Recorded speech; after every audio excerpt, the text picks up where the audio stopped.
The following is a presentation of Eastland Radio Repertory Theater. All copyrights are held by the original authors. Presented here for your entertainment purposes only. For more information, email Eastland Radio Repertory Theater at eastlandradiotheater@usa.com. The Columbia Network takes pride in presenting Orson Welles in the first production of a unique new summer series by the Mercury Theater on the Air.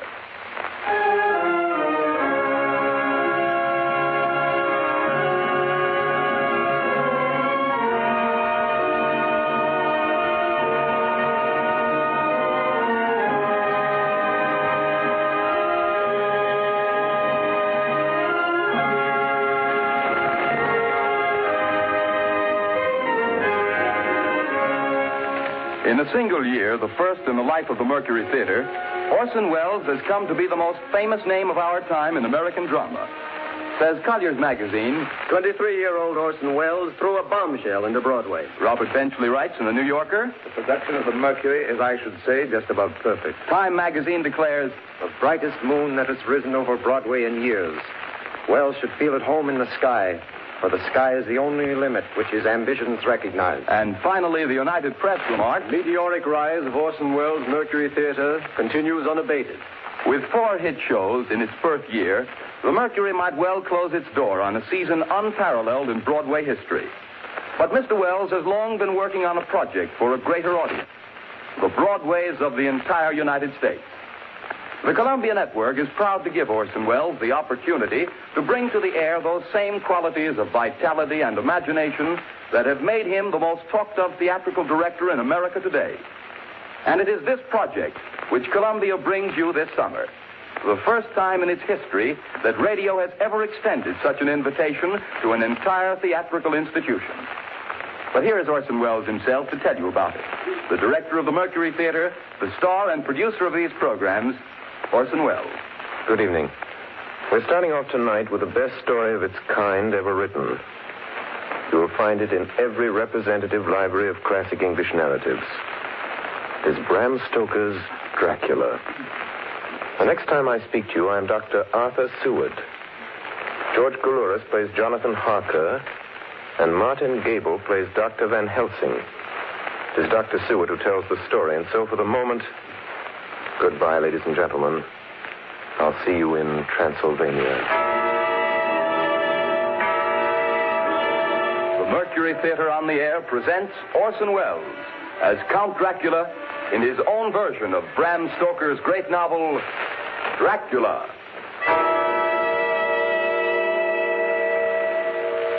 Ladies and gentlemen, my name is Arthur Seward. I'm here tonight to bear witness to the truth of certain events which you may find it hard to believe, but I ask you to believe them. I have here certain documents, telegrams, clippings from the press of the day, memoranda, and letters in various hands. All needless matters have been eliminated, so that a history almost at variance with the possibilities of contemporary belief may stand forth as simple fact.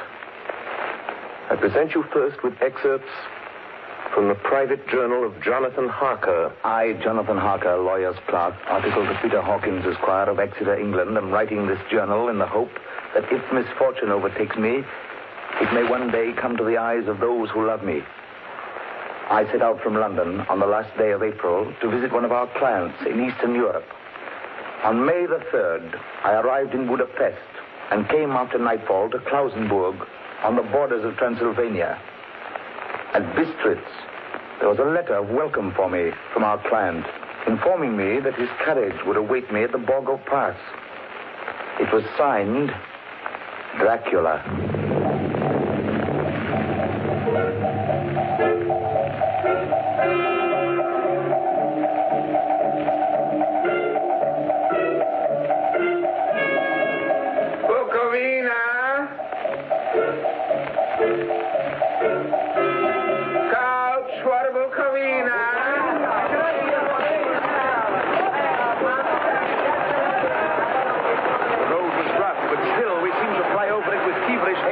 When it grew grew dark, there seemed to be some excitement among the passengers. They kept speaking to the driver and looking at me and urging him on to greater speed. The crazy coach rocked on its great leather strings.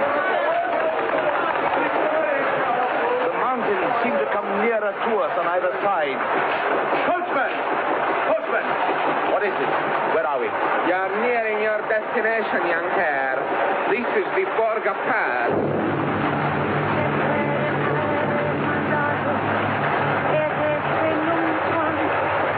There were black, rolling clouds overhead, and in the air the heavy, oppressive sense of thunder.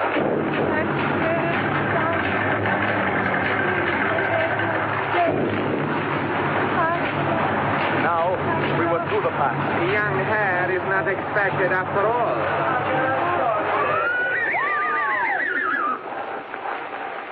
You are early tonight, my friend. A caleche with 4 horses had drawn up beside us. Let me help you, sir. The coachman smiled, and the lamplight fell on a hard-looking mouth with very red lips and sharp-looking teeth as white as ivory. We began to move. I looked back. The coach and its load of passengers had vanished from sight. We swept into the darkness of the pass. I struck a match. It was within a few minutes of midnight.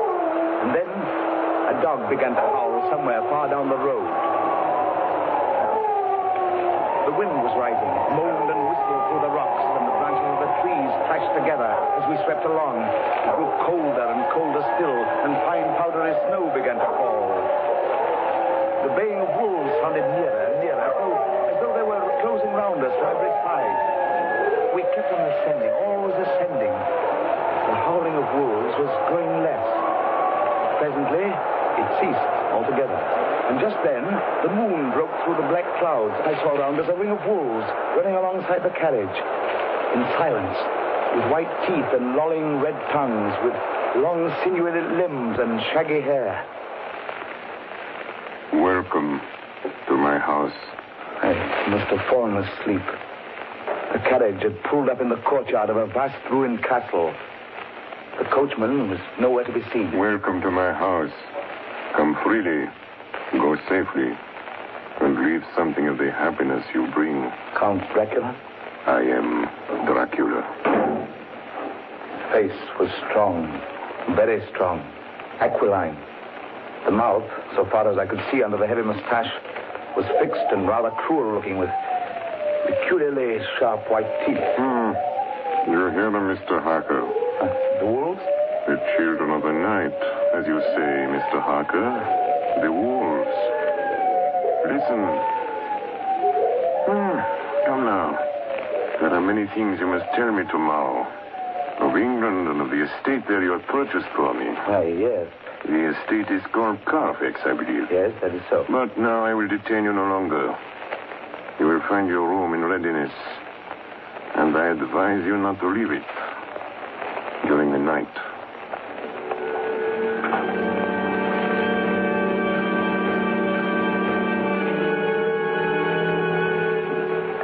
This castle is on the very edge of a terrible precipice.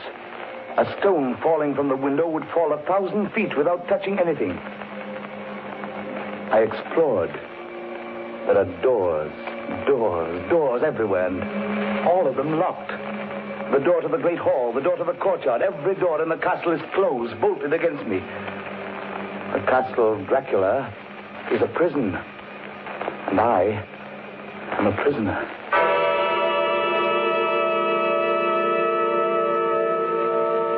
The next night, I couldn't sleep.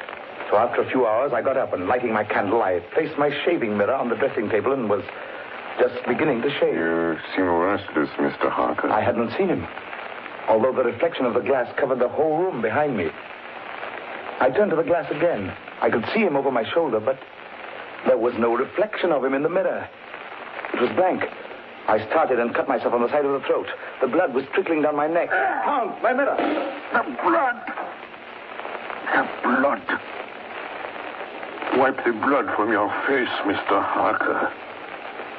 And take care how you cut yourself. It is more dangerous than you think. in this country.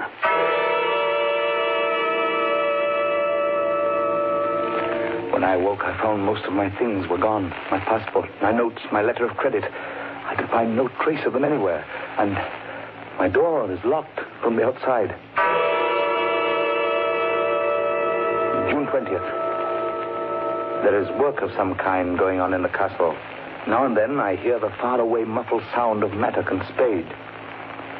And last night, the second of the predated letters which Dracula made me write, the second of that series which is to blot out the very traces of my existence from the earth, went forth.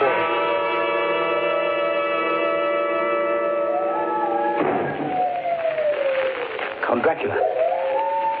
Yes, my young friend. Well, what of me? When am I free? When can I leave this place? Free? Mr. Harker, you're always free. You want to leave? Would you like to leave tonight? Yes, in God's name. My dear young friend, not an hour shall you wait in my house against your will. Come, follow me.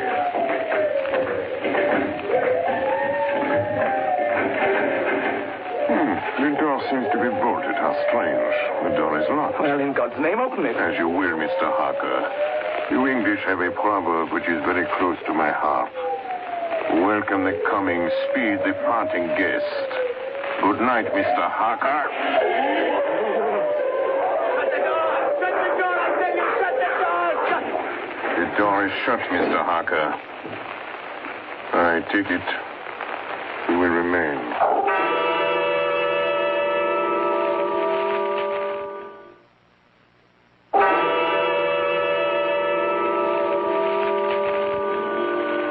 Morning, June the 30th. These may be the last words I ever write in this diary. Oh, God preserve my sanity. I have never seen Count Dracula by day. At sunrise, at the first cockcrow, he is gone. I do not understand these things. I only know that the wolves obey him, and that he is a man with hair on the palm of his hands, with sharp teeth, and no blood in his face. He casts no shadow. He cannot be seen in a glass. And he moves like a bat across the sheer face of the castle walls. He eats no food and is mortally afraid of the crucifix. As I write this, I hear in the courtyard the rolling of heavy wheels and the cracking of whips. And there is in the passageway below a sound of heavy boxes being set down. Boxes shaped like coffins. And I know what they hold. The boxes are filled with holy earth from the chapel beneath the castle. It is the last box being nailed down. And now I hear the heavy feet tramping again. The door shut. The chains rattle.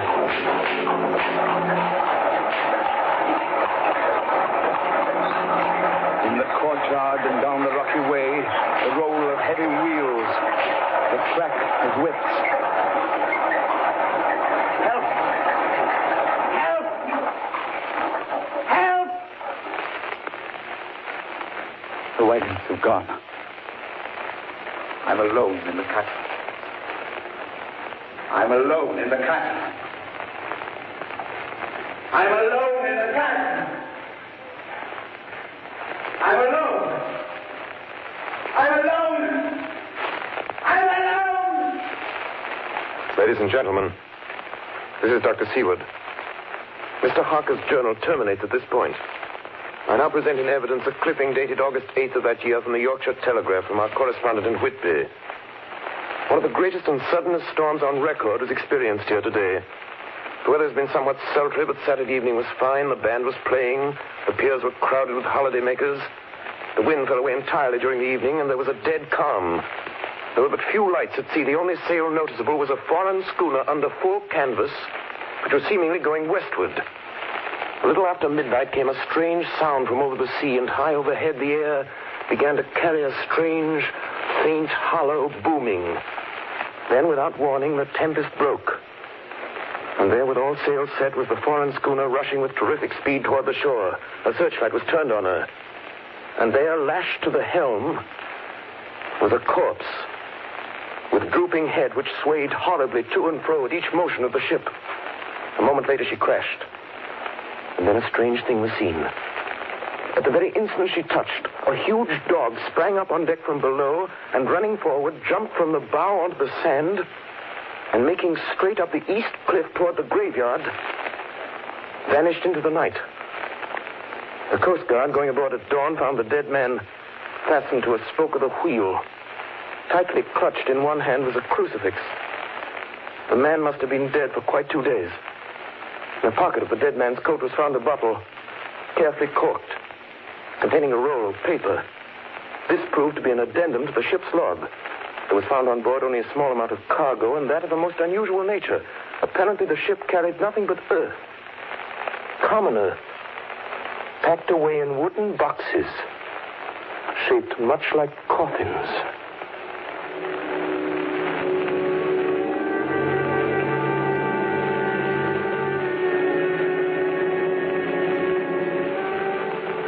Log of the Demeter, July 6th. Finished taking in cargo, a queer cargo, boxes of earth. At noon, set sail, east wind, fresh. Crew, 4 hands, 2 mates, cook, and myself, captain, July 11th. Entered Bosporus. At dark, passed through Dardanelles. Mate reported in morning that one of crew, Valjoden, was missing. Took larboard watch, 8 bells last night. He was relieved by Chile. Never came to his bunk. Something aboard this ship. No. Don't laugh, Captain. In the rain last night. Oh? A tall, thin man go up companionway and along the deck forward and disappeared. When I go to the bow, no one. And the hatchways all closed. July 22nd. Rough weather last 3 days. All hands busy with sails. No time be frightened. Past Gibraltar and out through straits. All well. July 24th. Last night, another hand was lost. Disappeared. By Chilicia. Leave off watch, midnight. Then we never see him again. What, double watch now? I don't take watch alone no more. Double watch. Double watch. July 29th. Had single watch tonight as crew too tired to double. When morning come... Hey! Hey, Milo! Banoitin! Banoitin! Is Banoitin below? Banoitin's gone! Banoitin's gone like the others. Like all the others. The mate and I have agreed to go armed henceforth, July 30th. Last night, we are nearing England. Weather fine. All sails set. Captain! Captain! The man in the watch in the stairs was missing! Both missing! Now, only self and mate and 1 hand left to work ship. August 3rd. 2 days of fog and not a sail sighted. At midnight, I went to relieve the man at wheel, and when I got to it, found no one there. It's here! I know it now. I saw it. Like a man, tall and thin and ghastly pale. It was in the bows looking out. I gave it the knife, and my knife went through it. What? Empty as air. What is it? What are you talking about? It's here, and I'll find it. It's in the hold. In one of those boxes of earth. I'll unscrew them one by one and see. And see. He is mad. Stark raving mad. It's no use my trying to stop him. He can't hurt those big boxes. They are invoiced as common earth. I know the secret now. The sea will save me from him. That's all that's left. That's all that's left. August 4th. I am all alone on my ship. And still the fog. I dared not go below. I dared not leave the helm. So here all night I stayed. And in the dimness of the night, I saw it. I saw him. God forgive me, but the mate was right to jump overboard. It was better to die like a sailor in the blue water. But But I am captain, and I must not leave my ship. I shall tie my hands to the wheel when my strength begins to fail, and along with them I shall tie that which it dare not touch, my crucifix. I am growing weaker, and the night is coming on. God and the Blessed Virgin help a poor ignorant soul trying to do his duty.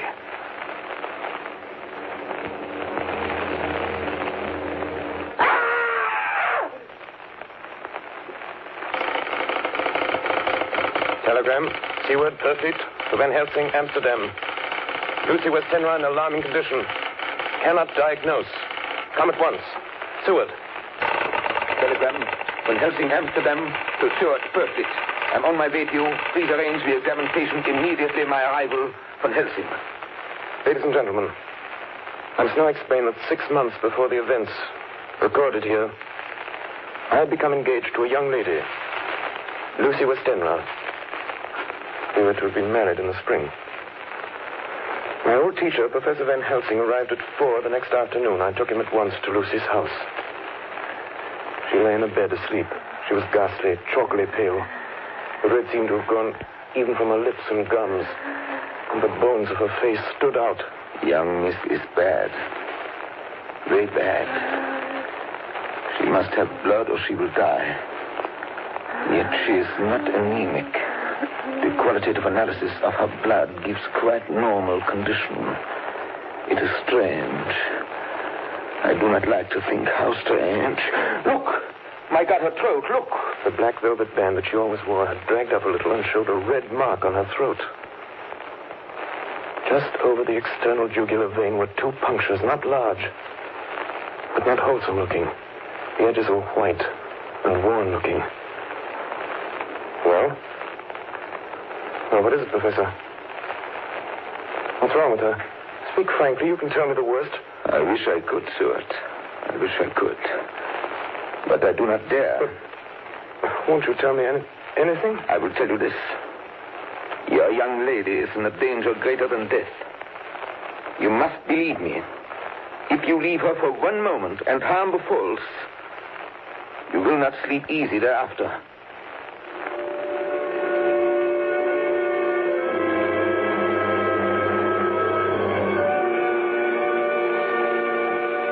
September 8th. I sat up all night with Lucy. Arthur, I'm afraid. Night, dear. You can sleep tonight. I'm here watching you. Nothing can happen. And I promise if any sign of bad dreams, if I see anything, I'll wake you at once. You will? Will you really? Then I'll sleep. I sat all night by her bedside. She did not wake once during the night, although her brows or a bat or something flapped almost angrily against the window panes. September 11th. Still quoting from my private journals. At this time that I received a message from Perfleet. Who at 10:20 p.m. St. John's Hospital, serious complications, case 891, your immediate presence, London, imperative. I had no choice. Sometime later, a paper was found among Lucy Westenra's belongings. I write this and leave it to be seen so that no one may by any chance get into trouble through me. I went to bed as usual, taking care that the window was closed, as Dr. Van Helsing had directed. About 2 a.m, I awakened. I went to the door, called out, "Arthur! Arthur!" There was no answer. Something's broken the window. I'm in the room, alone. I dare not go out. The house seems empty. The air is full of specks, floating, circling in the draught from the window. The light burns blue, dim. What am I to do?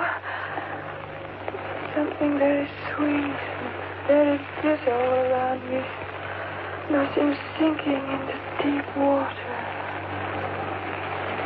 You shall be flesh of my flesh, blood of my blood. September 12th. Late. Only resolution and habit can let me make an entry tonight. We found her sprawled on the floor. There was a draft in the room from the broken window. Her throat was bare, showing the 2 wounds, looking horribly white and mangled. We are too late, my friend. We have failed. God's will be done. She's dying. Yes. She's dying. Stay beside her. It will make much difference, mark me, whether she dies conscious or in her sleep.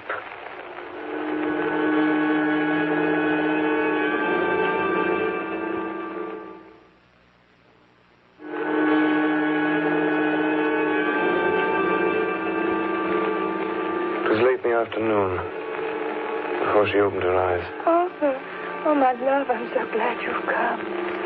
I took her hand and knelt beside her. Her breath came and went like a tired, peaceful child's. And then the light from the setting sun fell on her face, and then, insensibly, a strange change came over her. Her eyes grew suddenly dull and hard. Her breathing was heavy. The mouth opened, and the pale gums drawn back made the teeth look large and sharp. Arthur, oh, my love, I'm so glad you've come. Kiss me. Bend down and kiss me. Not for your life.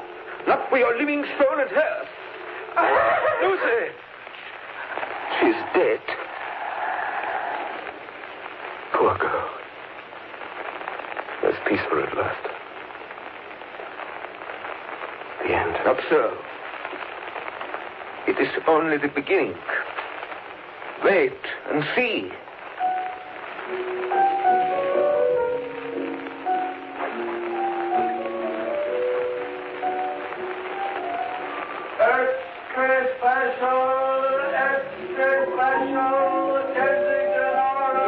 Gazette, September 25th. A Hempstead mystery. The Kensington Horror, the stabbing woman, and the woman in black are vividly recalled to mind by a series of events that have taken place recently in the neighborhood of Hempstead. Several cases have occurred of young children straying from home or failing to return from their playing on the heath. In all these cases, the children have given as their excuse that they have been with a beautiful lady who offered them chocolates. In each case, the child was found to be slightly torn or wounded in the throat. The wound seemed such as might be made by a rat or a small dog.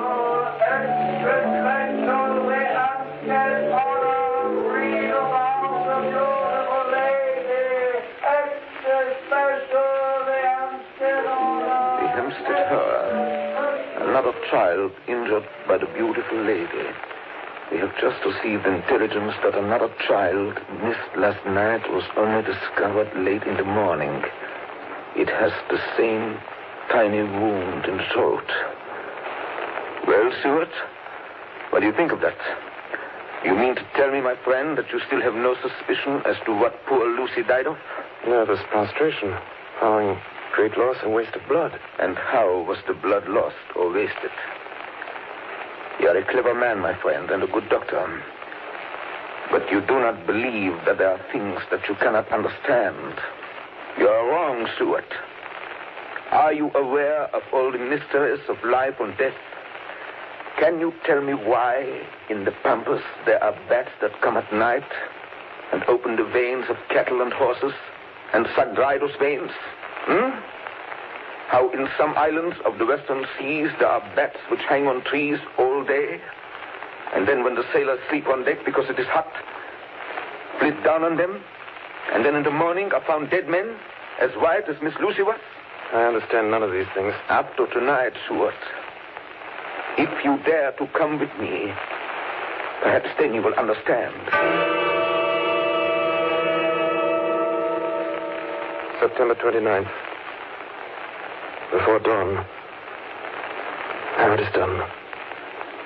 And I would sooner die 1,000 deaths than live again through what I did this night. We will spend the night, you and I, here in this churchyard where Miss Lucy is buried. We enter the tomb, then we open the coffin. You shall yet be convinced. Take care, Van Helsing. Miss Lucy is dead, is it not so? Then there can be no wrong to her, but if she's not dead...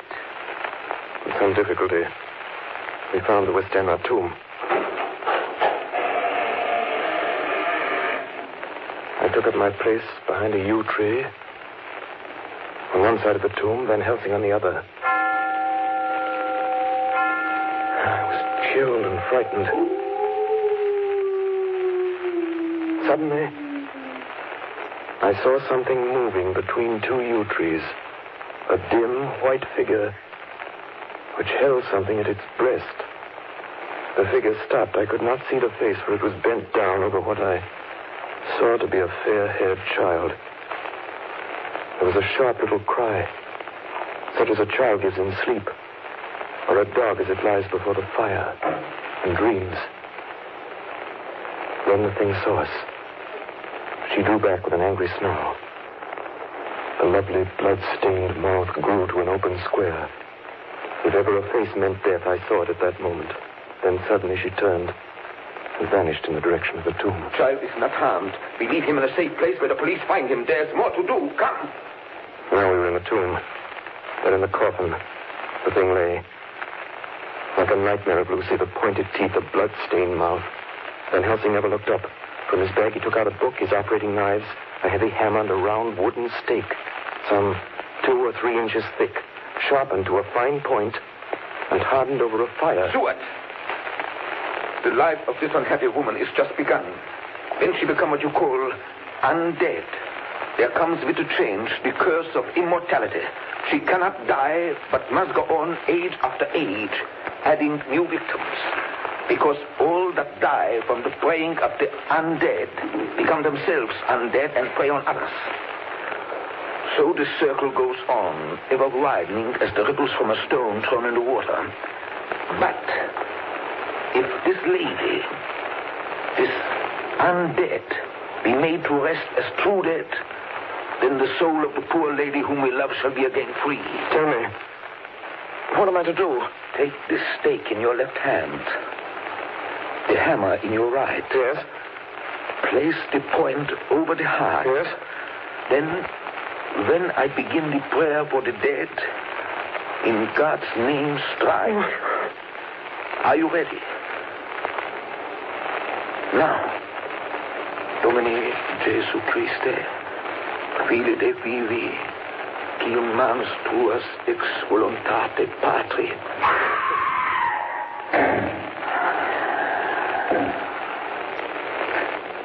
On the morning of July 11th, a man was found on the border of Transylvania. He talked wildly of wolves and boxes of earth and blood, and gave his name as Jonathan Harker. In the hospital at Klausenberg, he improved sufficiently to make possible his removal to England. I'm still quoting from my own personal papers. But then his condition remained so serious that he was committed for observation to a private ward in my hospital at Purfleet. Here he did so well that in 3 weeks he was completely recovered. It was during this time that his wife, Minna Harker, brought to the attention of Dr. Van Helsing and myself the journal that her husband had kept while a prisoner in the castle of a certain Count Dracula in Transylvania. I have before me the record of a meeting that took place in my study in Purfleet, transcribed by Minna Harker. October 1st. Meeting began soon after 8. Jonathan next to me.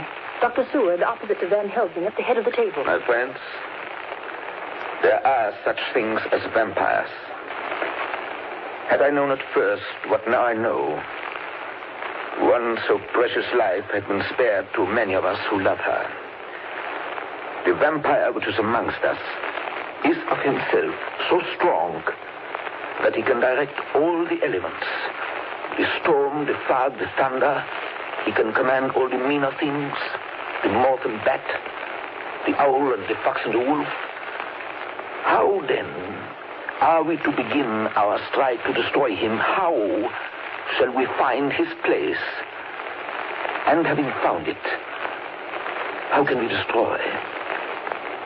My friends, it is a terrible task that we undertake. To fail here is not mere life or death. If we fail, we become as him. Foul things of the night, as him.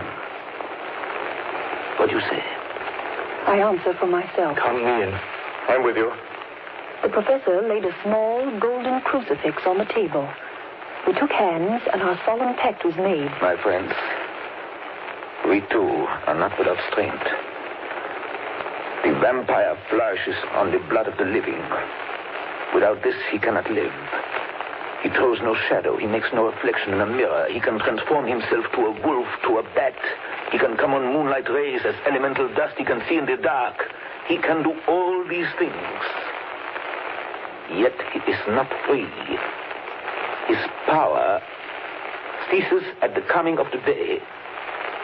Then, until night, he must remain in the shape in which he finds himself, and except in his coffin home, in those earth boxes, he cannot rest. When we can confine him in his coffin, then, my friends, if we obey what we know, we will destroy him. At that moment, something flapped wildly against the window. Then Did you hit it? I don't know. we looked out of the window. Against the black skies, we could see nothing. Data in our position. From the Count's castle in Transylvania to Whitby came 50 boxes of earth. All of these, to our certain knowledge, were delivered at Carfax. Recently, 12 of these boxes have been removed. First step, ascertain whether all the rest remain in the deserted house next door or whether any more have been removed. We must trace each of these boxes and sterilize the earth with holy water so that he can no longer seek safety in it. And we must hurry. The events of the next few days are described in Jonathan Harker's journal. October 2nd, 5 a.m. Just returned from the empty house. Left Mina here at home. Well, we've done our work at Carfax. The place was filthy. The air stagnant and foul and alive with rats. We counted the boxes. Only 38 of them. And over each one, the professor went through his same mysterious work. It was dawn when we got back. I found Mina asleep. She looks paler than usual. October 2nd. Soon after they left, I fell asleep. I remember hearing the sudden barking of the dogs. And then there was silence. I got up and looked out of the window. There was a thin streak of white mist moving across the grass along the wall of the house. It dawned on me that the air in the room was heavy and dank and cold. The gaslight came only like a tiny red spark through the fog. I could see through my eyelids. The mist grew thicker and thicker. Then, as I looked, the spark divided and seemed to shine on me through the fog like two red eyes. You shall be flesh of my flesh, blood of my blood, blood of my blood.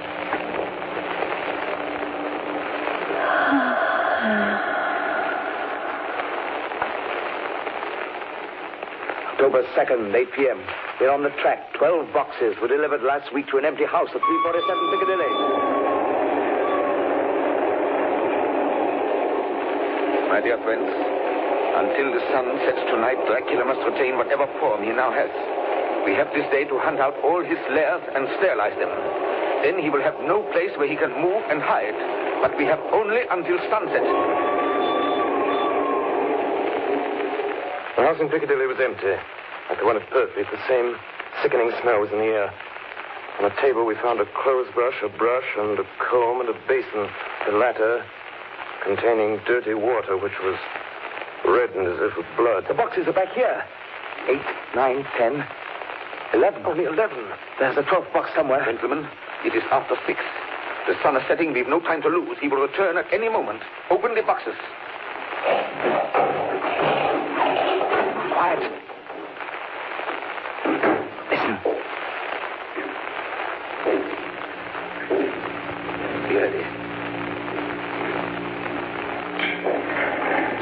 It is he! The window! You waste your bullets, gentlemen. You think you baffle me? You with your pale faces all in a row like sheep in a butcher's. You think you've left me without a place to rest. But I have more. And time is on my side.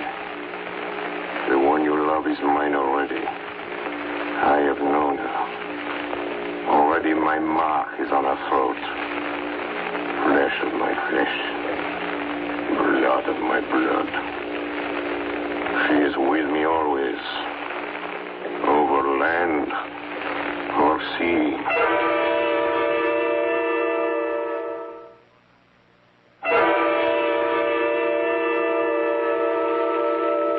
October 4th morning. Another meeting in the study of poetry. We must find that last remaining box, gentlemen. We must find it. As long as that earth exists impure, as long as there remains one place of refuge for Dracula, there is no safety and no peace for any soul in England. And for the undead, never peace so long as he lives. Blood of my blood. Blood of my blood. Mina! How do you know that? Quiet.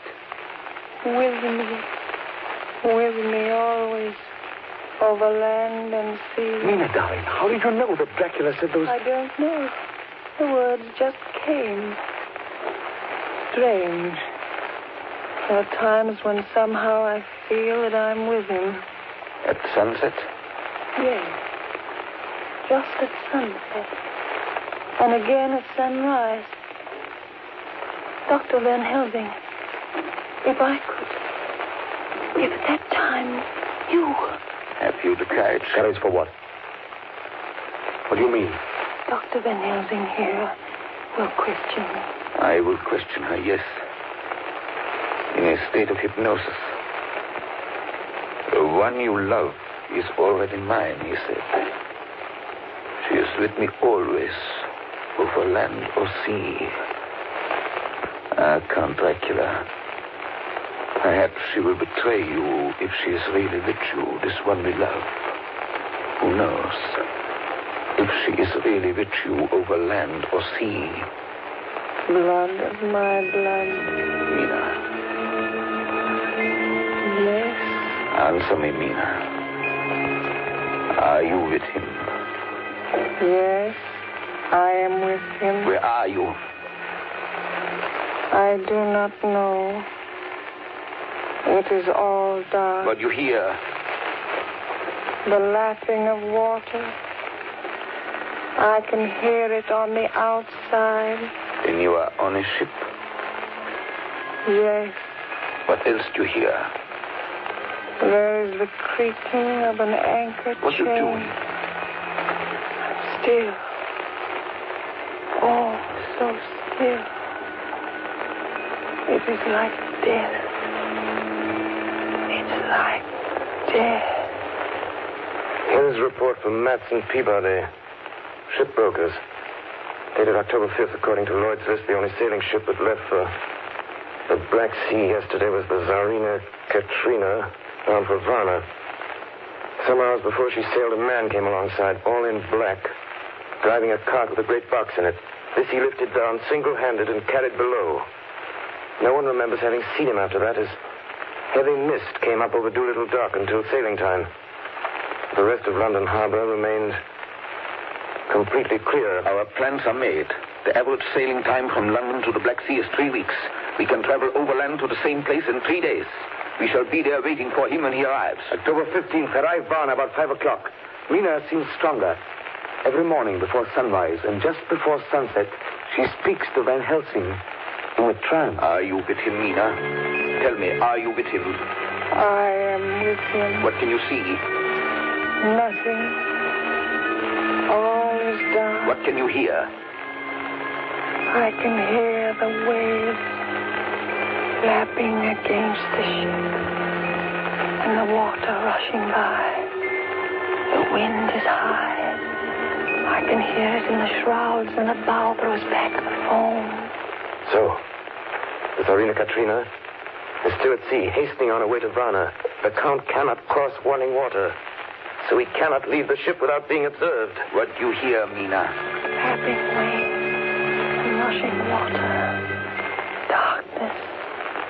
Darkness and wind. A whole week of waiting. Daily telegrams from Lloyd's. Not yet reported. Not yet reported. Rushing water and creaking masts. Darkness. Darkness and wind. October 24th. Telegram. Lloyd, London to Harker. Sarina Katrina reported this morning. From Dardanelles. Lloyd's, London to Harker, October 28th. Sarina Katrina in heavy fog reported entering Galatz Harbor at 1 o'clock today. Galatz is 38 hours from here, and the first train for Galatz leaves at 6:30 tomorrow morning. My friends, we have lost.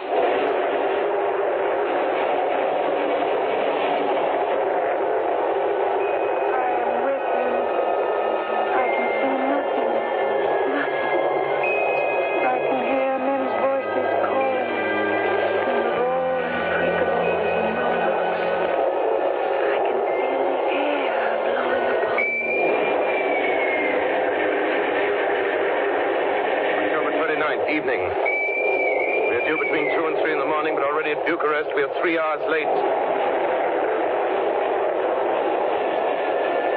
Something's going on. I can feel it passing like a cold wind.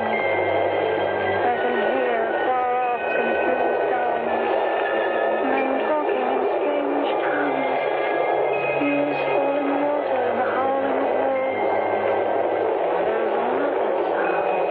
There's another sound. Queer sound. Like what? Speak, Mina. Speak, I command you. I command you to speak.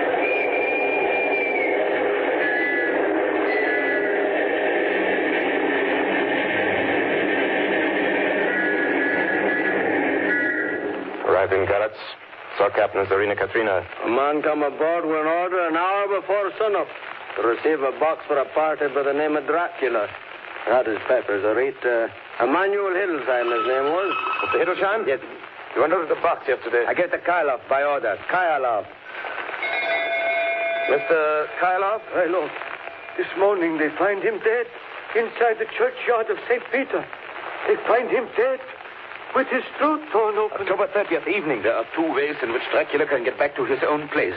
By land or by water. We've examined the map and find the most likely river is the Sereth. You and I, Seaward, will charter a steam launch and follow him up the river. Van Helsing and Mina will take the train to Veresti, and from there they will From there we shall go in the track where Harker went, from District over to Borgo. If you have not caught him before, we shall be awaiting Dracula there.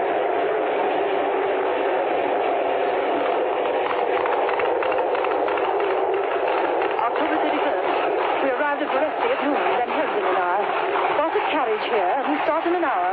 Our enemy is still on the river.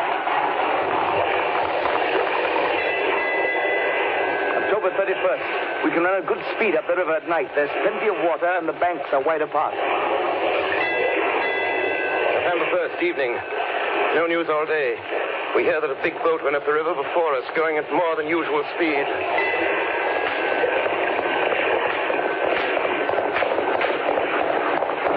November 4th. All-day driving. The country gets wilder as we go. By morning, we shall reach the Borgo Pass. November the 4th, evening. We've left the launch. We've got horses, and we follow on the track along the river. We are armed. Look! Quick! There they are now! Heading west! With the dawn, we could see the Slovaks some miles before us, dashing along the river with their wagons. On it is the great box.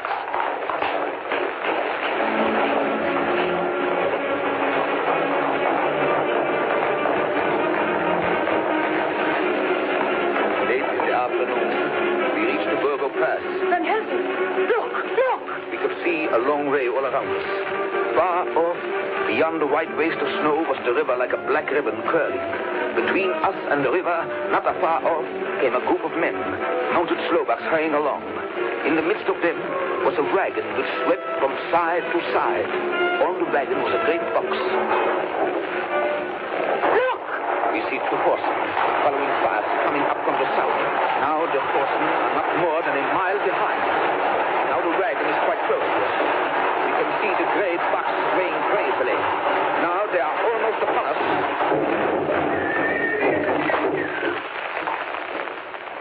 Now has happened a strange thing. The wagon smashed into a great rock bed in the snow, lost its front wheels, and turned over on its side, jammed against a stone. The horses tore loose from their traces and bolted, and the Slovaks scatter and vanish after them. Then silence. Silence like comes after ringing a bell. Look, his face. It is Dracula, sprawled out stiff and twisted in the smear of his own holy earth. The box, in falling, has emptied the dirt onto the snow. His face is old-looking. The skin is like paper. Dr. Seward, there's no time. Look at the sun. Sunset. In 1 minute there is darkness and he is forever lost to us. Have you the stake of wood and the hammer? Yes. Now, Seward, pray for us. Kneel down and pray. Harker, the stake of wood over his heart. Be not afraid, Harker. Do not look into his eyes. The hammer. Now, Harker, strike. Strike!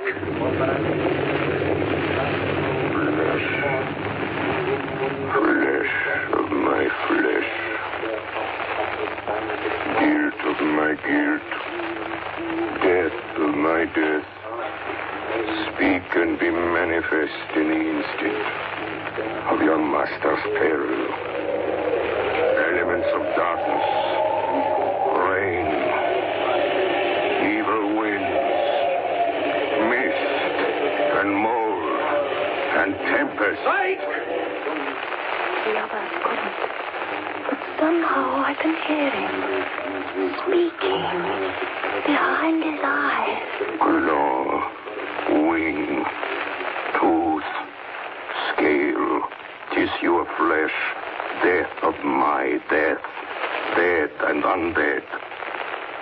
The hand of the living is over your master. Console him, my children. This instant is no longer than the space between two heartbeats. But the night is not here, and I am lonely. Come to your master, my children. Beguile him now in the instant of his peril. Beguile him with the sound of your names. Claw, wing, tooth, scale, tissue of flesh. Strike, Harker, strike! There is one very dear to me who has not answered. My love, Mina. There is less than a minute between me and the night. You must speak for me. You must speak with my heart. Give them to me! Jonathan, give them to me! The stake of wood and the hammer! I shall never forget that moment. The look on poor Mina's face as she stood there, the angry scar standing out on her throat, her eyes like living coals in the last red of the sunset. She had torn the stake and the hammer out of my hands with the strength of an animal. Mina, do you know what you've done, woman? You know what you've done to us? You've released him. The evil is free. Look! The sun!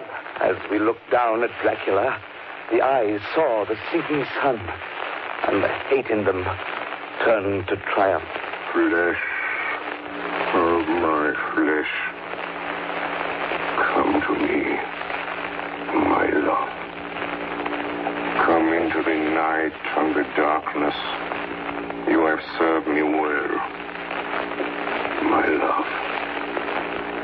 My bride,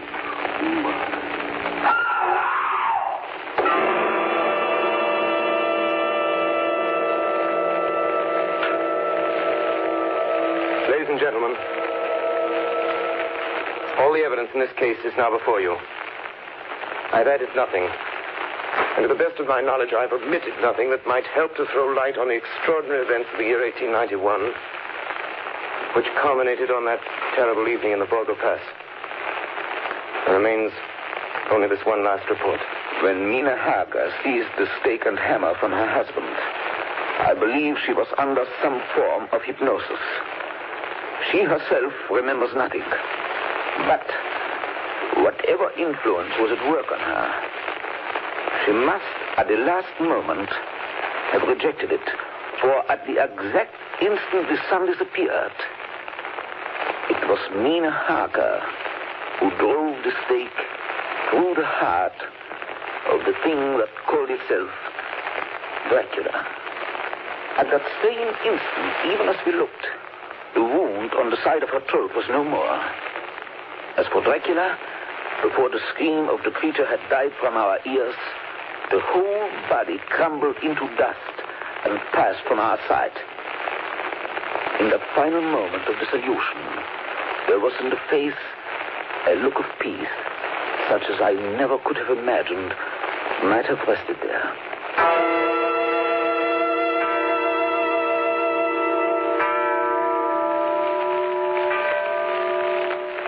Tonight's production of Dracula by Orson Welles and the Mercury Theater was the first of 9 CBS broadcasts in which this brilliant group will bring to life a series of great narratives. In the cast tonight, Dr. Van Helsing was played by Martin Gable, Jonathan Harker by George Coulouris, Dr. Seward by Orson Welles, the Russian Captain by Ray Collins, the Mate by Carl Swenson, Mina Harker by Agnes Moorehead, Lucy Westenra by Elizabeth Farrer, and Count Dracula by Orson Welles. Bernard Herrmann composed the original music and conducted. Dan Seymour speaking.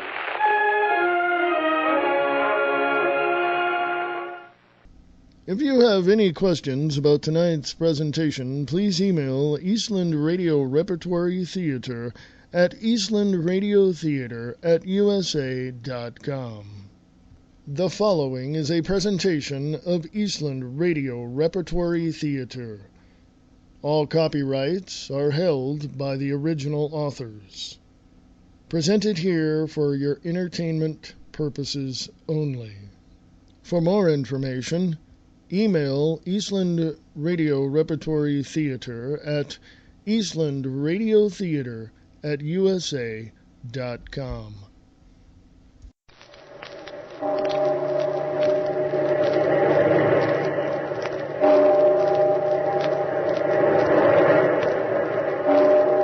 Out of the past, phantoms of a world gone by speak again their immortal tale.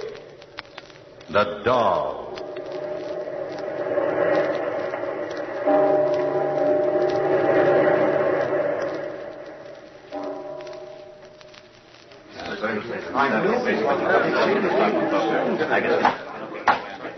Quiet, quiet. I'll have the bailiff clear the court if this continues. Quiet. Now then, did the court understand the defense correctly? The defendant wishes to make a statement. Yes, Your Honor.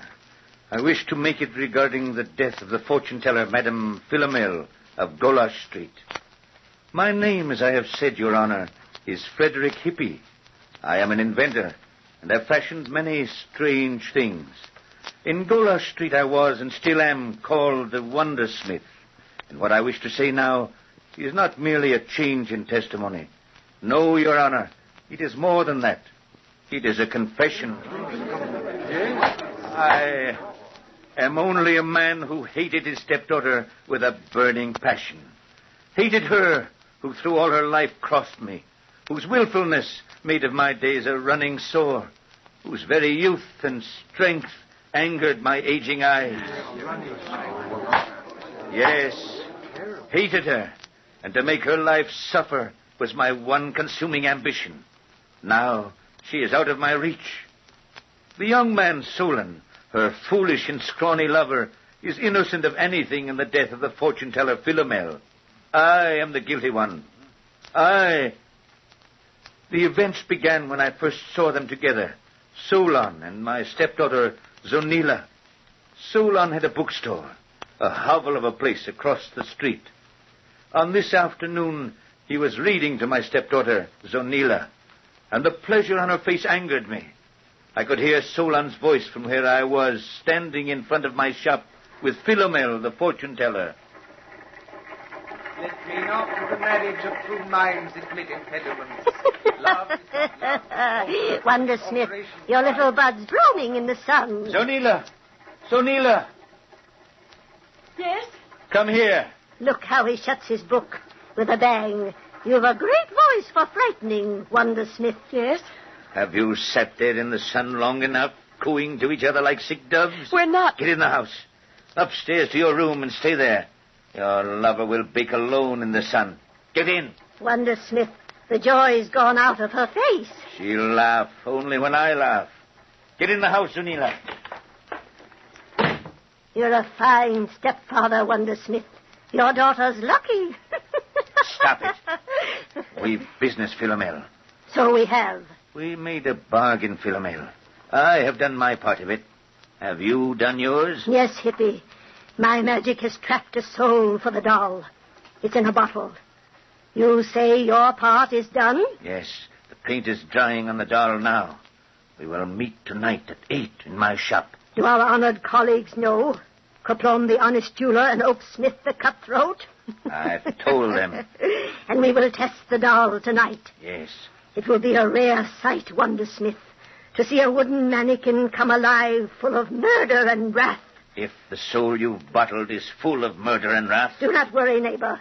My pick of murderous souls is vast and deep. Gallow birds, jailbirds, a whole nation of outlaws are on the waiting list. And we'll be rich. And with the riches, we'll have power. Aye, Wonder Smith, we'll be rich, albeit somewhat bloody. Tonight, then, Philomel. Tonight. Philomel, answer it. It's after 8 o'clock. It must be there. Coming. Patience, you dogs. I'm an old woman, not a young bird. So, you're here at last. Come in, Coplon. You too, Brother Oaksmith. Is everything ready? Where's Hippie? Sit, friends. We will begin in a few minutes. Here's wine. Drink. I will be back in a moment. I've brought some stones, Philomel. Rubies. We'll test the doll with them. Here. Good. And you, Oaksmith? The key to the bird store. Splendid. You're a fine purse snatcher, boy. Is that the doll? Yes. Look. Oh, a masterpiece. Beautiful, Wonder Smith. Beautiful. A magnificent little man with the face of a devil. The sword in his hand is as sharp as a razor. I have never fashioned anything as fine as this. And we will bring him alive with one of Philomel's souls and send him out into the world for victims. That we choose. Yes, that we choose. He will bring us back the rarest jewels. And he'll fight the very devil himself to do it. An epic thief, the size of a cat. Let us test him now. Have you the soul, Philomel? In this bottle. The soul of a scoundrel hung at dawn from a public gallows. You seem uneasy, Philomel. This is a restless and angry soul. He stirs in the bottle. Let it loose upon the doll. Soon. Silence. Huh? What is it, Ebbie? I heard something. In this hall, the step going by. Your daughter, perhaps. She wouldn't dare. Oh, come, you're imagining things. There's no one here. I'm not so sure. We're only wasting time. The doll. It sounded like a step. Oh, shut the door. You're nervous. All right. But I was sure that... Loose the soul, Philomel. Then put the rubies away and stand behind me. The soul will leap to the first figure it sees. And, well, I am a bit uneasy about the one I've captured. Be careful. Now then, I cover the doll and push the bottle under the covering.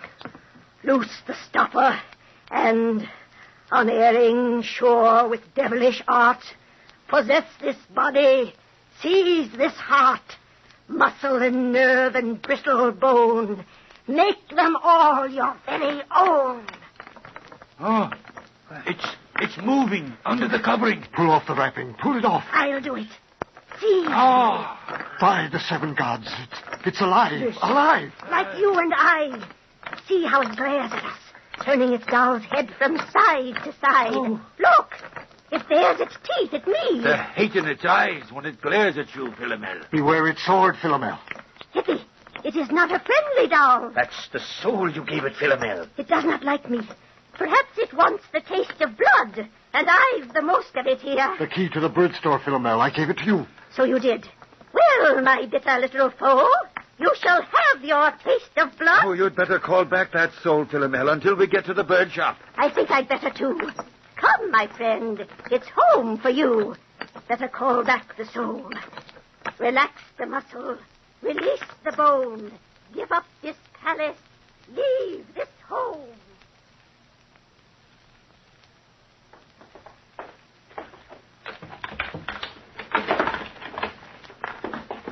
A light. It's black as pitch here. Wait. I've a candle. Oh. Hold the doll, Oaksmith, while I strike a match. I have the doll, Wondersmith. Just a minute. Help! Murder! What's that? Strike the match, Wondersmith. Strike it. There. Wait. It's a parrot. There's a watchdog of a bird for you. Quick. Somebody might have heard. Give the doll his soul again, Philomel. Let's be done with this test.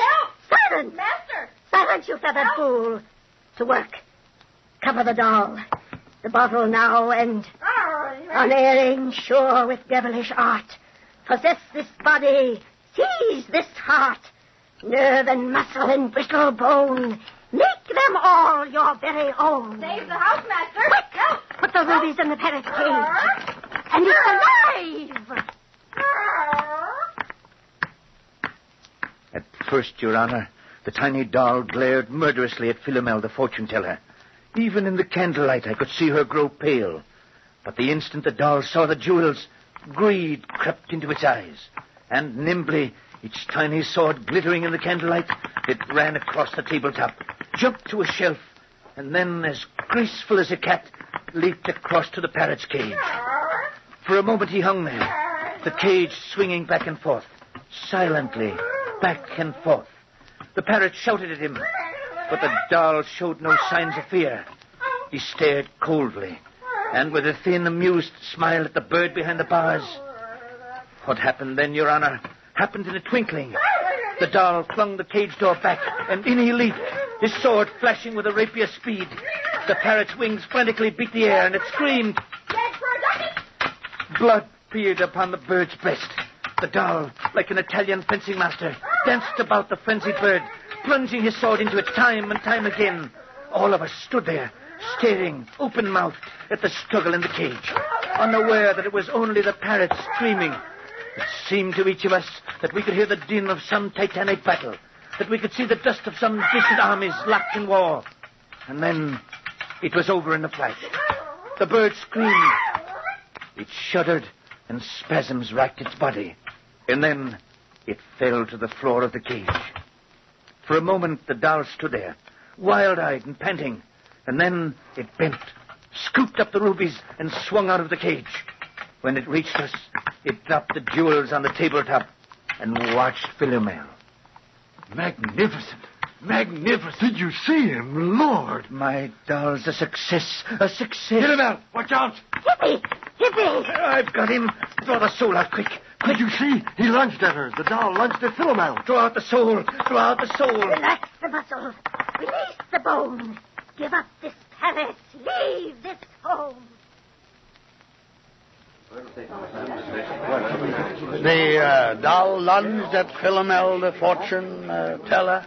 Yes, Your Honor. The doll had lunged at Philomel, the fortune-teller. There was no question about it. The doll, or the soul that was in it, considered Philomel as his foe. At that time, Your Honor, the sword in the doll's hand was not poisoned. Ah, but later on, yes, later on.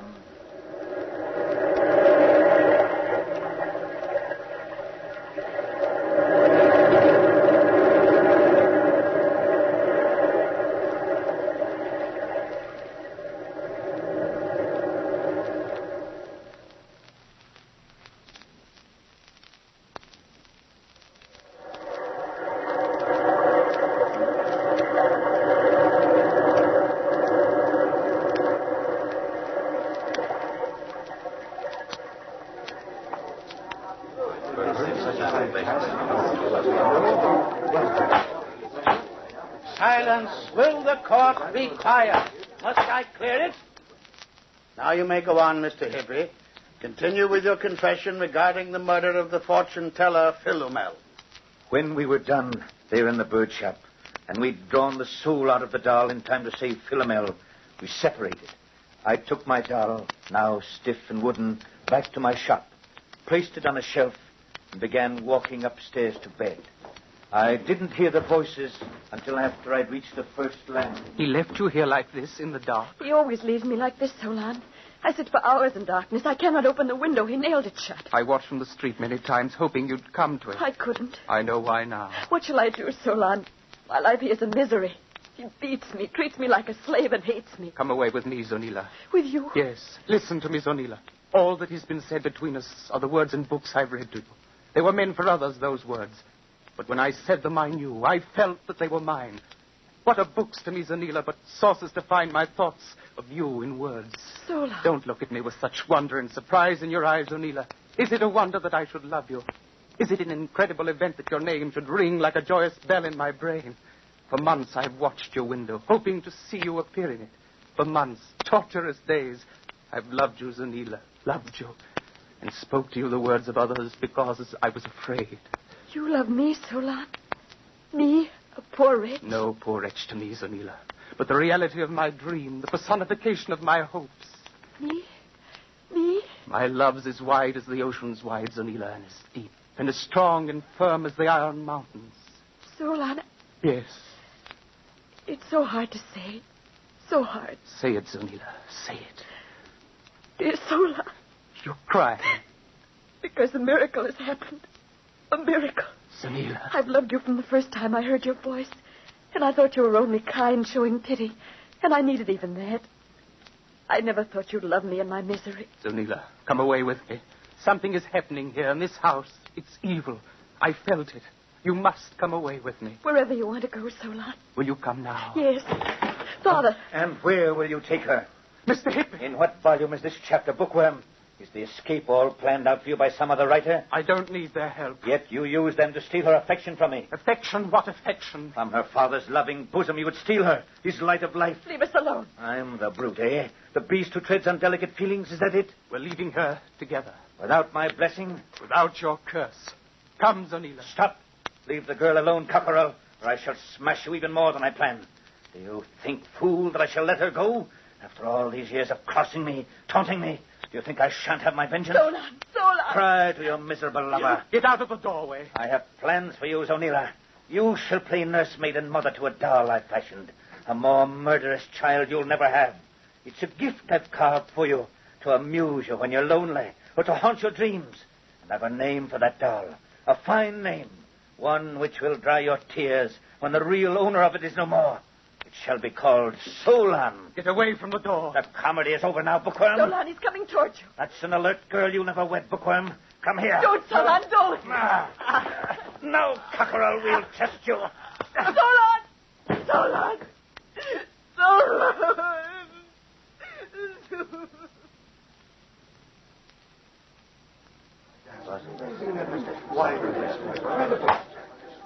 Quiet. You may proceed. I had to strike the girl to quiet her, Your Honor. And when she was still, I bound up Solon, slung him across my shoulder like a sack of meal, and carried him downstairs to the shop. A plan was already formed in my mind, but it needed the help of the fortune-teller, Philomel. I made sure the shop was locked, and leaving Solon there, lying on the floor, I went out. The hour was 9:30. It took me only a few minutes to reach the fortune-teller's door. Who is it? Open. It's I, Hippy the Wondersmith. Coming. I'm an old woman. You knock like the very devil's behind you. Come in. What brings you here now? The doll's soul. I need it. Ah? And why? I've a task for him. Another test, and it must be done tonight. What test, Wondersmith? A human one. Solon, the bookworm. Will you bring the soul? No. What? Why? Why not? I am not anxious to be carved like roast pork, Wondersmith, by the little devil. He hates me. We were badly met, it seems. But I need the soul now. No. I'll give you half my share of what the doll brings us later. And if I've long been buried by then? Philomel. No. Hippy, I must trap another soul. I won't wait. I won't. Solon must die now. Hippy!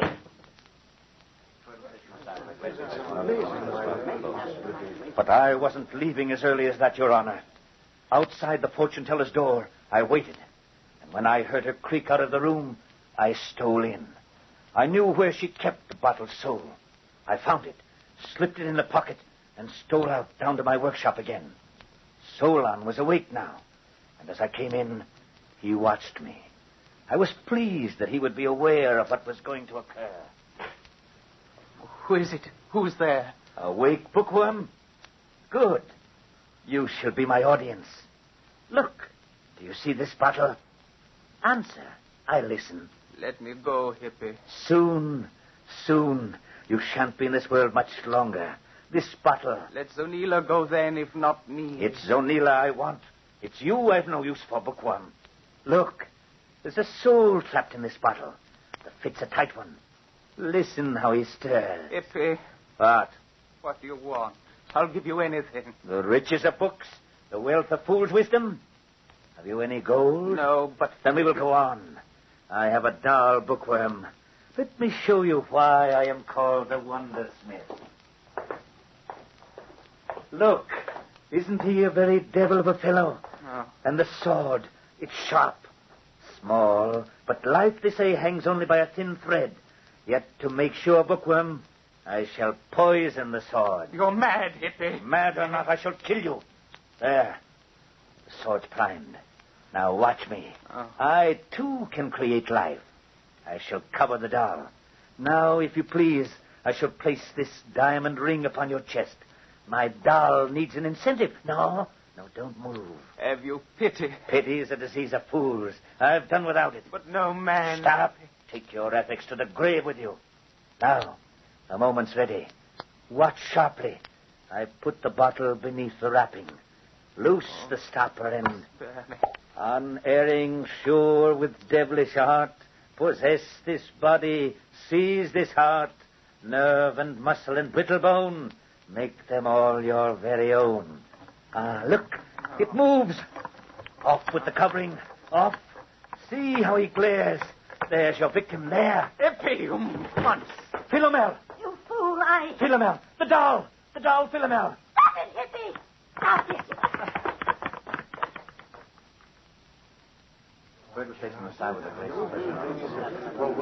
I can still see it all clearly, Your Honor. The shop, Solon on the floor, and the look on the doll's face when he caught sight of Philomel. That was the time I first noticed the gold brooch on the front of Philomel's dress. The doll raced across the floor with his sword held high. Philomel's face fell and then grew rigid with terror. She tried to back away, but the doll kept lunging and striking, and I could see the tiny sword sink in each time. Philomel gasped and shrieked with pain each time the sword struck. Suddenly, the fortune-teller tottered, and her great body crashed to the floor. There was a sharp splintering of wood. I saw a tiny sword go skittering across the floor. And then I knew the doll I had fashioned, Your Honor, had been crushed, and the soul in it freed. I tried to raise Philomel. She was still alive. Oh, I'm sick, Wondersmith. Sick. The sword. You poisoned it, didn't you? Yes, Philomel. Can you do anything? No. You fool. Fool, I warned you. The doll would have turned on you. Where is he? Crushed. You crushed him. So I gave him his freedom after all. He was an angry soul, stubborn for his freedom. The bookworm? Alive, but not for long. Let him alone, Wondersmith. Never. You're purchasing a bitter afterlife, as bad as mine will be. Oh, the pain. The pain. No riches and no power for us, Wondersmith. We'll go to the grave, penniless like all the others. Light, it's getting dark. Philomel. I say, let there be light. For I am forewarned of the region I shall awake in. Wondersmith? Yes. You are my executor. You will find neither gold nor jewels, but a crystal which you must destroy. Where are you? Here, Philomel. You will find it in... Oh, a light. Strike a light, someone. Wondersmith. I must have a light. Philomel. Huh? You're leaving so soon. Wanda Smith. Well, then. Good night, neighbor. Good night. It was a fine evening. Good night. Good night.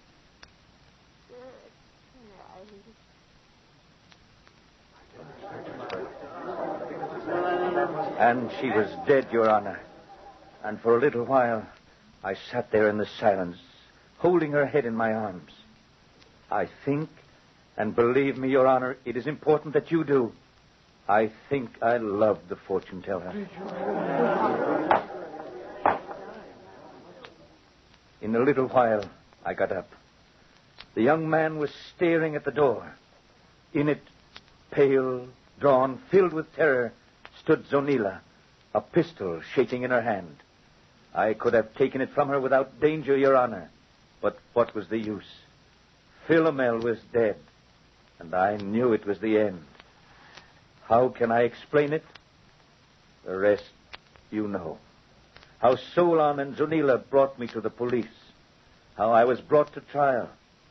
I am here because I am guilty. I beg no mercy from the court. Only, Your Honor, make it soon. Soon. Soon.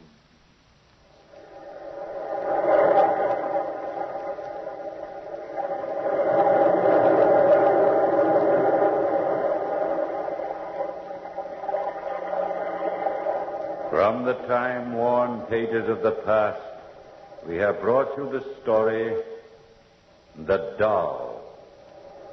Bellkeeper, toll the bell.